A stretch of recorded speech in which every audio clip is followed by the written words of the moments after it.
गिरफ्तारी जो ATS की गई बड़ी जोर से बात है। आप फूलत का इतिहास जानते हैं? ये वो फूलत है, इसमें जितने घर हैं, आप इतिहास के झरोखे, इतिहास के पन्ने पलट के देखेंगे तो आपको पता रहेगा इस गांव ने, हर घर ने शहादत दी आज़ादी की लड़ाई में।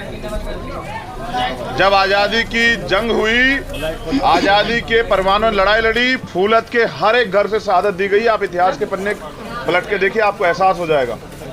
और जो रंग उत्तर प्रदेश चुनाव का सरकार चढ़ाना चाहती है ना, उसको हम बखूबी समझते हैं। इस देश का संविधान आर्टिकल 25-26 सभी को धार्मिक आज़ादी देता है। मैं ये चाहता हूं पूरी सरकार मिलकर 10 लोग वो साबित करके दिखाए जिनका धर्म परिवर्तन का जिक्र जो है हो रहा हो। यहाँ आप किसी की एक ईंट जबरदस्ती नहीं उठा सकते, उस पर मुकदमे हो जाते हैं। आप कह रहे हैं जबरदस्ती धर्म परिवर्तन करा दिया। ये जो षड्यंत्र उत्तर प्रदेश सरकार ने रचा है, इनका जो प्रयास है कि जैसे CNPR NRC के आंदोलन में मुस्लिम बाहर आया था, किसी कारण से किसी ऐसे व्यक्ति को, किसी ऐसे आलिम को, किसी ऐसे योग्य व्यक्ति को परेशान किया जाए कि मुसलमान सड़कों पर ये गोलियां चला के यहाँ तमाशा बनाए। अभी चंद्रशेखर जिंदा, वो नहीं होगा। ये जो खूनी खेल भारतीय जनता पार्टी ने पहले भी खेला था, ये जो खूनी खेल 2013 में हमने देखा कि अपनी सियासी रोटियां सेकने के लिए किस तरह से यहाँ हिंदू मुसलमानों का कत्लेआम कराया गया। ये वो जमी है जहां से भाईचारा जन्म लेता है। ये मुजफ्फरनगर की धरती है। ये वो धरती है जहां से जंग आज़ादी, अंग्रेजों से आज़ाद कराने के लिए यहाँ से जो है ना लहरें उठी, यहाँ से तकरीरें होती थी, यहाँ से बिगुल बजता था आज़ादी की जंग का, और शहादत दी गई। मैं उस जमी पे आया हूँ, मेरी परिवार से बात हुई है, और उत्तर प्रदेश पुलिस को, उत्तर प्रदेश ATS को, उत्तर प्रदेश की सरकार को मुझसे ज़्यादा कोई नहीं जानता। जब जिसने एक निर्दोष होते हुए 16 महीने जेल झेली, और अगर बेल मिल गई तो रासू का झेली।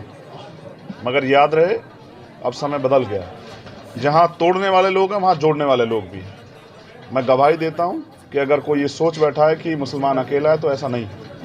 हम सब लोग उनके साथ खड़े हैं, क्योंकि हम समझते हैं कि जो हालात यहाँ हैं, उस हालात का सामना हमें मिलकर करना है। और इस सांप्रदायिकता की आग को फैलाने वाली भारतीय जनता पार्टी सरकार को इस बार 2022 में हम लोग जवाब देकर। तो मैं यहाँ हूँ, मैं यहाँ था, और मैं यहाँ रहूँगा। अब ये जो साजिश है ना, इसका पर्दाफाश मैं पूरे प्रदेश में, पूरे देश में करूँगा कि किस तरह से चुनावी मोहरा बनाने के लिए एक आलिम को, जिसने वक्फ किया अपने 250 बीघे जमीन को। सब लोग जानते हैं कि एक ईमानदार आदमी के ऊपर इतने बड़े आरोप लगाए गए, लेकिन इन आरोपों से हम लोग टूटने वाले नहीं। हम लड़ेंगे, कानूनी रूप से लड़ेंगे, आंदोलन भी होंगे और देश स्तरीय आंदोलन भी होंगे। हम देखेंगे जालिम में कितना देखते नहीं। मैं तो होके आया हूँ। मैं पहला वो शख्स था जो 7 घंटे मोटरसाइकिल पे जाके वहाँ होके आया, और यही जो यहाँ हो रहा है मानवता कत्ल, वो वहाँ हुआ। और आपके सामने वीडियो भी हुई, क्योंकि वहाँ नेट बंद है। एक वीडियो भी जारी हुआ कि किस तरह से सीधे चलते हुए किसानों को रोन दिया गया।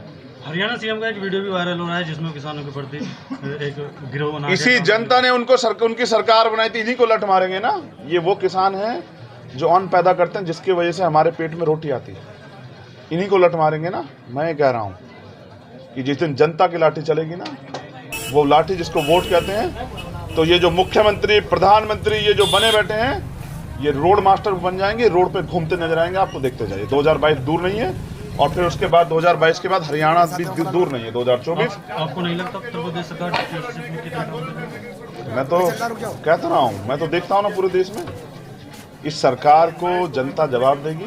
अभी तो हम प्रयास करेंगे, जो भाईचारा बनाया है बड़ी मुश्किल से हमने 2013 की आग के बाद, जो भाईचारा दोबारा से तैयार हुआ, उसको हम टूटने नहीं देंगे।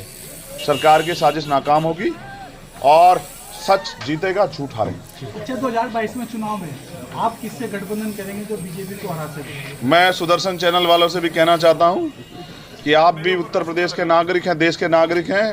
उत्तर प्रदेश को बचाने में मीडिया की भी स्वतंत्रता बनी रहे, इस पे भी आप सब लोगों को ध्यान देना चाहिए। चुनाव दूर है, चुनावी बात तब करेंगे। आज मैं सिर्फ उन सताए गए लोगों के बीच में खड़ा हूँ, ये बताने के लिए कि आप अकेले नहीं, हम सब लोग आपके बने।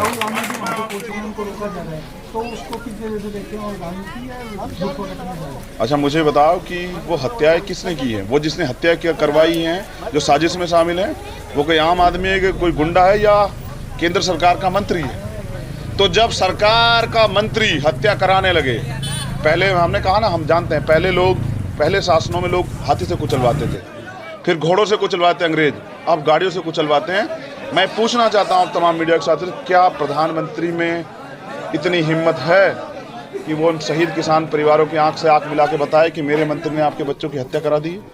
क्या वो बता सकते हैं कि वो राज्य मंत्री का बेटा और वो राज्य मंत्री कब गिरफ्तार होंगे?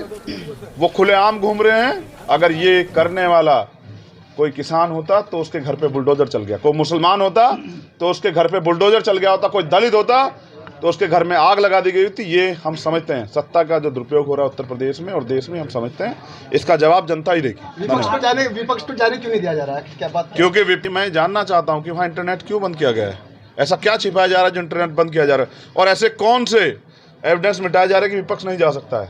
मैं तो देख के आया हूं कि एक तरफ प्रधानमंत्री जी कल लखनऊ में आज़ादी का अमृत महोत्सव बना रहे थे, वहीं एक तरफ किसानों की चिताएं जल रही थी, किसानों घरों में मातम था, किसान परिवार चीख रहे थे। और जिस प्रधानमंत्री को इतनी भी शर्म नहीं कि वो किसानों की चिताओं पे जश्न मना रहा हो, तो मैं उनको प्रधानमंत्री कहते हुए शर्म महसूस कर रहा हूँ। अच्छा, आखिरी सवाल, संयुक्त मोर्चा ने 8 दिन का समय दिया आरोपी पकड़ने के लिए, अगर वो नहीं पकड़े जाते तो आपका क्या स्टैंड रहेगा? संयुक्त किसान मोर्चा एक बार आह्वान करे, उत्तर प्रदेश के मुख्यमंत्री को एहसास हो जाएगा किसानों के साथ पूरा उत्तर प्रदेश पूरा देश खड़ा। 5 दिन हो चुके, 3 दिन रह गए। हम उनके इस आंदोलन का समर्थन करेंगे।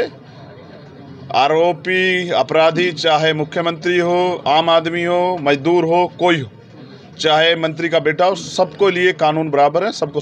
यूं ही जुड़े रहे हमारे साथ देश व दुनिया की तमाम ताज़ा खबरों के लिए हमारे चैनल को लाइक, सब्सक्राइब एंड शेयर करना ना भूलिए। धन्यवाद।